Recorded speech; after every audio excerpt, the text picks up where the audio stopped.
Vincent Herouet, les autorités chinoises reconnaissent l'existence de camps où sont rééduqués entre guillemets les musulmans ouïghours. Oui, le camarade Shorat Zakir est le président du Xinjiang, le Far West chinois. C'est un ouïghour, des musulmans d'origine turque qui regardent vers Istanbul ou vers la Mecque autant que vers Pékin. Et le camarade président est un vrai ouïghour puisqu'il a passé 2 ans en rééducation. C'était la révolution culturelle. Il était le fils d'un apparatchik et on l'a envoyé au champ. L'adolescent a bien supporté ce lavage de cerveau puisque devenu à son tour un apparatchik, il s'est réjoui hier d'envoyer les Ouïghours en camp de rééducation. Et c'est un aveu sans précédent. Jusqu'ici, avec cet entêtement à nier le réel qui fait la force des communistes, les Chinois réfutaient les photos satellites des camps avec les 2 rangées de barbelés et les miradors. 10 millions de Ouïghours vivent dans la terreur d'y être envoyés, mais hier encore, les camps n'existaient pas.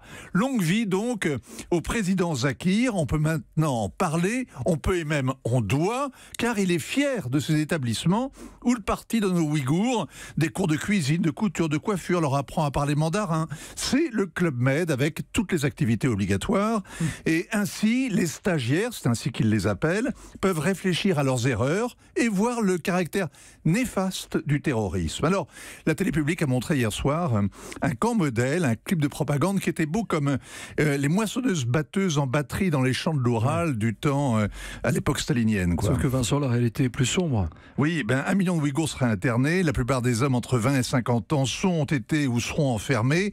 Ils doivent renier leur religion, remercier Xi Jinping à tous les repas, dénoncer leurs voisins. Les conditions matérielles sont sordides. En hiver, il fait moins 30. L'été, il fait 50 degrés au Xinjiang.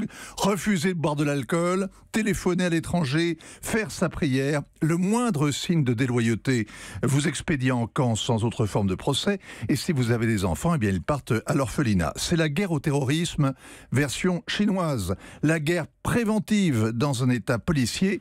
Et ça donnerait presque envie de jeter des bombes. Le point de vue sur l'actualité internationale tous les jours sur Europe 1 avec vous, Vincent Herouet. Europe 1.